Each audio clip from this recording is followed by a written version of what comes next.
32-year-old Bukola owns a food canteen in Lugbe, Abuja, Nigeria's capital, where she sells her brand of local delicacy of Ewa Agoin. A graduate of microbiology, Buki, as she's fondly called, took to the trade after many years of fruitless search for employment in many of Nigeria's private companies. Things are not coming the way I want. Probably find something to do. First, I look into it. What can I do that after a while I will get tired? Something I love doing. I know I love cooking. And that's 350.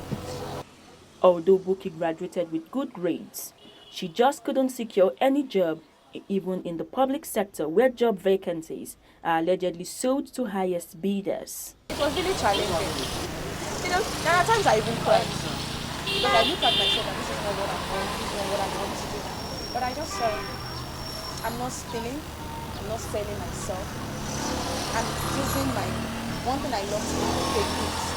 And I'm giving it out and it's paying my bills. Just like Bukola and every other applicant, over 5,000 graduates are on visa in an already saturated labor market, with only about 10% of them getting employed. This is one applicant who would not talk on camera, but is willing to have a phone conversation with me. Went for exam at Makurdi, and it was when I went for screening, and my name was not there. My friends were just talking, and I told him, I think I can pay, and they will give me my clearance. Job racketeering seems to have become an open secret, probably the worst nightmare of unemployed graduates. There's no government agency that job racketeering is not happening everywhere, and it's so alarming. Sometimes they even collect this money, they end up not giving the people the job. Even lawmakers in the National Assembly admit that the problem exists. The security agencies to investigate. And for anybody found went arrested for that, they should be dealt with.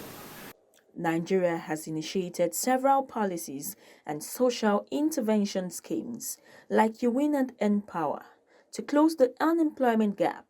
But the policies seem to be a scratch on the surface, suggesting that Nigeria needs stronger legislative interventions that can stimulate manufacturing industries and create jobs for millions of our citizens. Definitely, we have to find a way people could be self-reliant. There is no way the government or the federation or the state or the local government can be able to employ all the youth who are educated. It's not possible. So therefore, we need to look inward and see how we can help this team youth. This is the popular Federal Secretariat building. It houses some of government's ministries, departments, and agencies. Here, on a daily basis, you have hundreds of applicants troop in looking for employment.